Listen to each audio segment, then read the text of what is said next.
Welcome to the Slightly Greener Life podcast. This is your host, Tonya Harris.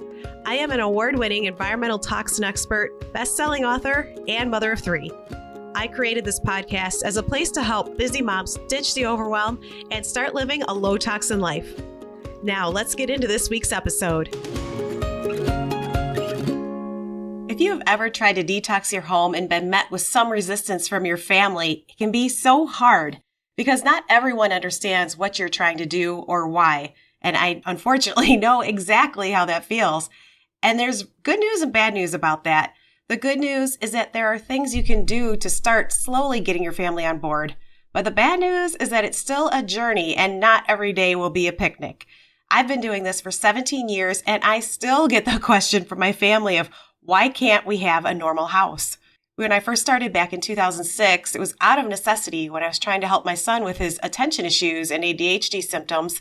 And I went a little too crazy with trying to replace everything. And my family pretty much rebelled. And honestly, so did I. So now that I'm more than 17 years into a pretty decently toxin-free home, and I say that because it's not about being perfect, and I am definitely not, I thought I'd go over today three suggestions that I typically give my clients. So the first one I'm going to talk about is to switch one or two things out at a time. So if you're unsure of where to start, or maybe that your family isn't completely on board yet, start out by just replacing your top two most used, most toxic products first. And I always recommend starting with foods and beverages. So swap out hot dogs, for example, with a safer brand and save them for special occasions. Or swap out a toothpaste for a safer one, because this is something that you use every day and it goes right into your mouth. So I would recommend replacing that first. And this also makes it easier to help your family see how easy it can be when you're just doing a couple things at a time.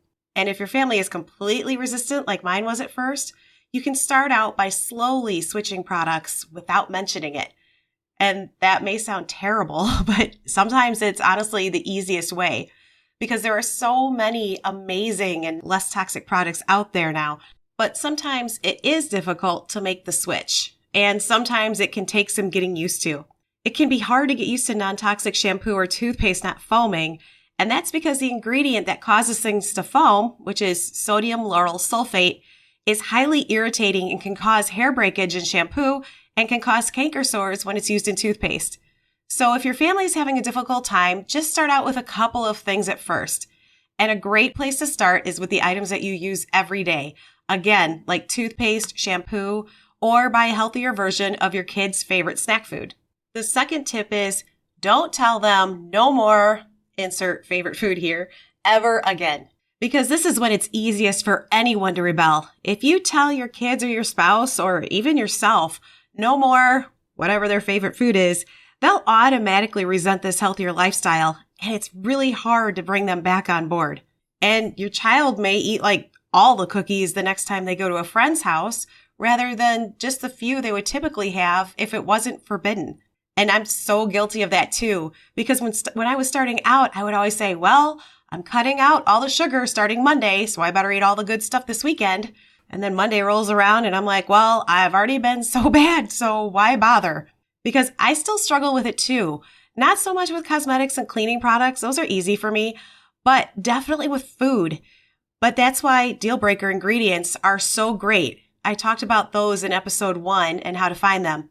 But basically, these are the non-negotiable ingredients. So when I see these ingredients on a label, I know that these are foods that I'm going to avoid. But I'll enjoy the occasional snack food or cookie that don't contain those non-negotiable ingredients. And a funny thing happens once you start freeing yourself up from being perfect and being all or nothing. When we realize this is something we want to do, it becomes freeing and it becomes easier. And when we start to feel better, it becomes so easy to build upon the changes that we've already made. And pretty soon, I can't have that becomes I don't want that, believe it or not. Now, when it comes to food and my struggles with it, I know the foods with the deal breaker ingredients in them that make me feel like crap are easier to avoid. And when I do eat something as a treat, I no longer think, why bother being good now? Instead, I can enjoy the treat knowing I don't have to deprive myself. Because life is not about living 100% in a certain way. That's not sustainable or enjoyable for anyone. It's okay to live 80-20 and buy healthier products and eat healthier 80% of the time, and allowing for treats and being spontaneous 20% of the time. Or just start out with whatever percentage works for you, whether that's 60-40 or 70-30. Just make a healthier change or decision more of the time than not. My third tip is to talk with your children or spouse, not at them. Because it's easy to make the switch if your children are young, but if they're a little older, like my oldest was at the time, because I think he was 8, just casually mentioning why they might want to avoid something works better than nagging them or outright telling them no. Because the best example I can think of when this happened was when my son was in junior high when this happened, and I was just floored, but in a good way. We were sitting at our kitchen table, and he had grabbed a yellow popsicle after dinner one night, which is a story for another time. What to do when your hubby buys items on your no-no list. But I explained to my son that yellow number 5 is known to worsen asthma symptoms. And he was a wrestler at the time, and I knew that that was super important to him. And to my total and complete surprise, he looked at the popsicle and then made the tough decision to throw it away. And I was just so shocked. But that's when I realized that if you don't nag and you don't say no or never again, of course, barring a medical condition, that's different, you may be really surprised at what happens, because I know I sure was. And it's really amazing to see the good choices our children can make when they understand where we're coming from, and that we're not trying to take something away, but that we're trying to help them. Same thing with my daughter and dairy, because ice cream would make her hyper. So while we did limit ice cream, if we were somewhere and she wanted it, I would just warn her that if she ate it, there's a chance she might get in trouble later.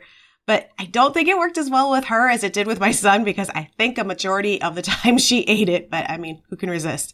But she understood why it was truly a treat and not something that we kept in the house. And now that all 3 of my kids are adults, which I can't believe, it's still a struggle. So my girls love their hair and their makeup stuff. And my oldest daughter loves to do her makeup, and she is a hairstylist. She's super talented. And talk about convenient, living with your colorist and hairstylist. I'm never going to let her leave home.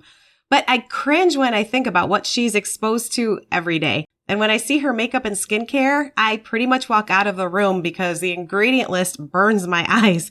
But she does listen to me, and I buy safer products for her as often as she'll let me.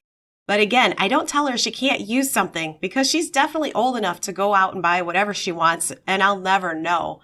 And I'm hoping as my kids get older, they're thinking about these things too. And I hope that I'm modeling that we don't have to do it all, but that there are some really quick and easy substitutes for the things that we use every day that work just as well, if not better, than the full-on toxic stuff. And they get to see the 80-20 rule in place. Because if they can make safer choices 80% of the time, they can use their favorite things or just save them for a special occasion. And my son is out of college now, but while he was there, he didn't use plastic in the kitchen, and he only used white toothpaste so he could avoid artificial colors. And I was super proud of that. So I know at some level, all of this is somehow sinking in. So if all else fails with these tips, I always go back to maybe not mentioning what you're doing right away. I'm not saying betray your family, but if yours are like my kids at first, they might be like, ew, this cereal tastes gross, because they knew it was organic and healthier. But I ran a little test, and I found out that if I gave it to them already in a bowl, already poured, and they didn't see the box, they liked it. So go figure, because I can't figure it out. The same goes for getting them to like healthier foods. The cereal I gave them was a safer version of what they typically eat. It was flavored with fruits rather than artificial flavors, and it was also naturally colored with things like strawberries and apple, and used natural colorings like beet powder and turmeric, although I can't remember the exact ingredients used, but that's for example. It's a good segue into eventually healthier whole foods. And while these healthier snack foods, cereals, and even candies still aren't a health food because they're still full of sugar, we can rest a little more assured that they're not getting the artificial colors and other stuff that isn't so great. And the more our family can see that we don't have to deprive ourselves and that we can reduce our exposure to toxins without completely overhauling our lifestyle, the more likely they are to stick with it. And the more changes they feel, the more they'll appreciate it. Okay, so there's a lot more I can say about how to talk to your kids and family about these things. But that will be an episode for another day because that definitely deserves its own show. But I hope you found these tips helpful. And if you'd like to talk about them more, I would love if you would join my community on Facebook. It's free and you can talk with other women who are on the same journey. And you can find it at facebook.com/groups/slightlygreenercommunity. Hope to see you there.